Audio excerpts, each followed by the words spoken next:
Hey, what's up everybody? Welcome to another video. Today we're going to start with the SH Figuarts Tekken 8 King. Now, let me start by saying this. King is one of my favorite, if not my favorite character ever in Tekken. So there is nothing but bias here in this video. I want to start by prefacing that. There will be none of those objective videos. I'm taking everything personal with this. So yeah, let me start by saying I do not enjoy plastic capes. I don't. This is not for me. This plastic cape is not for me. Is it engineered well? Absolutely. But I personally don't care for it because when you spend time over engineering to help the main stay in, to add to the the ambiance and look of the cape, it takes away from the figure. And I feel like that is one of the biggest draws that kind of ends up taken away from this figure. And it bothers me a lot. I'm actually going to end up needing the second one.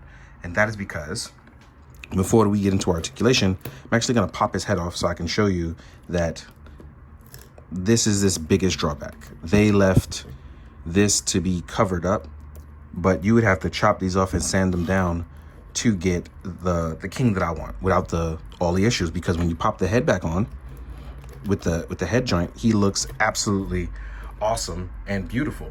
But with these two prongs sticking out, it actually kills a lot of the joy for the figure, and it just doesn't sit well with me. These two parts were done really well, and I feel like they could have done that without leaving these giant prongs here. It really does take away from the figure, because King should be able to swap between with or without the main piece, especially because even in the Tekken game, you can do that. And I know they strive for getting those looks. This should have been one of those things that could have been easily changed. So that does bother me. It really does. Now, everything else besides that though, I gotta say, they had done an excellent job. Articulation-wise, I love the bigger, bulkier bodies, especially when it's based off of the new fighting body that SHF Kaneko Man has, which we'll talk about later in the video. So yeah, articulation-wise, you'll watch, and mine has a little bit of a sticky joint, but look, we're gonna hit the T-pose easily. It's not even a problem. Even with the main on, it's gonna be able to hit it with no problem.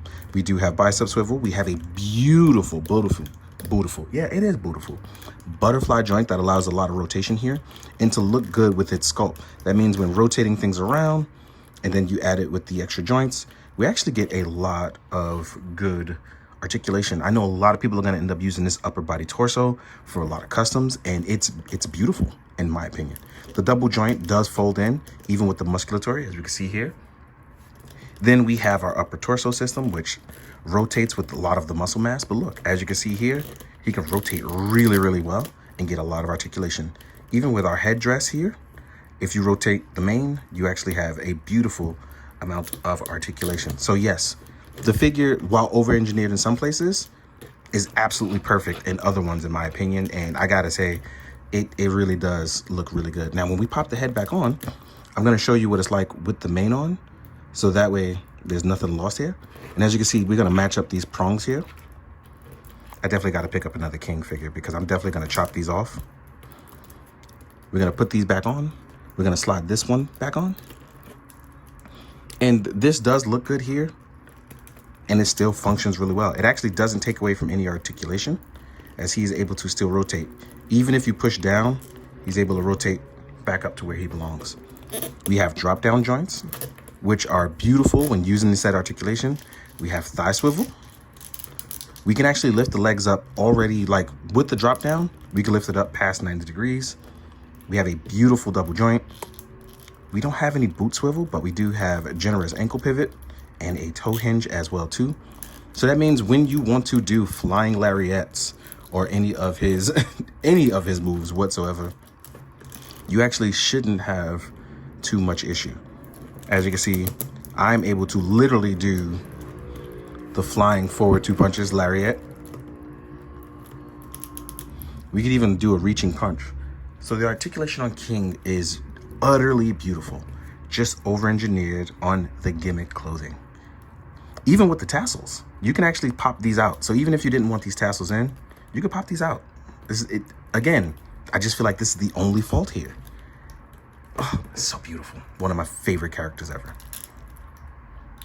This is great. Now, when we get to in terms of what he comes with, I feel like this is where some people are going to feel like he should come with more like accessories or effect parts. This is one of those things where I don't know. I feel some type of way and I'm just not sure yet. It's really one of those things where I'm like, ooh, effect parts would be great here, but he's also perfect in the sense of like, so we have open palmed hands. These could be when you switch forms or styles. We have our pointing hand, which is pivotal for King, especially when you're going to do certain moves. And then we have open action hands. These could be for when gripping other characters. They're big enough to grip most characters, but not all characters. So please keep that in mind. But these actually are really, really good.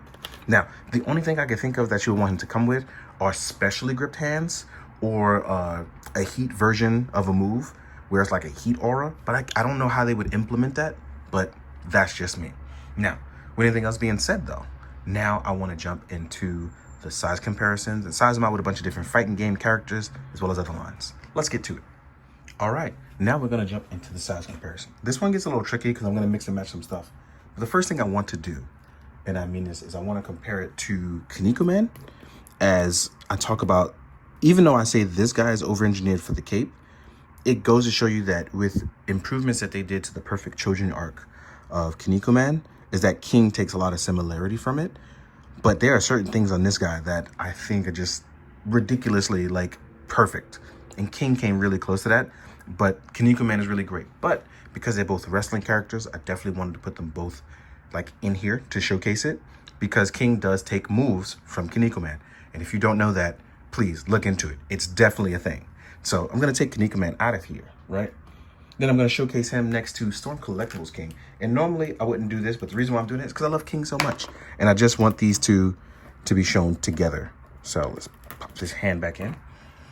Now, the reason why I said this is because I would love for Storm Arena to do their version of King, especially with them announcing that they do have the licenses to do other stuff. It'd be really fantastic to see some more of that. It really, really would. Next up, comparing to fellow SHF stuff, here we are with SHF Ryu. And then we have SHF Jin from the same line of Tekken. So you can see that King actually is a different size. He's not just all in the same scaling. They actually are scaled out differently. And that's one of the things I really like about Tekken, is that Tekken will actually take characters of different sizes and like showcase them being different sizes. Here's an excellent example of Nina Williams being still slightly smaller than Ryu, also frame-wise, but she also has on heels, so it's pretty cool to see them all be different sizes.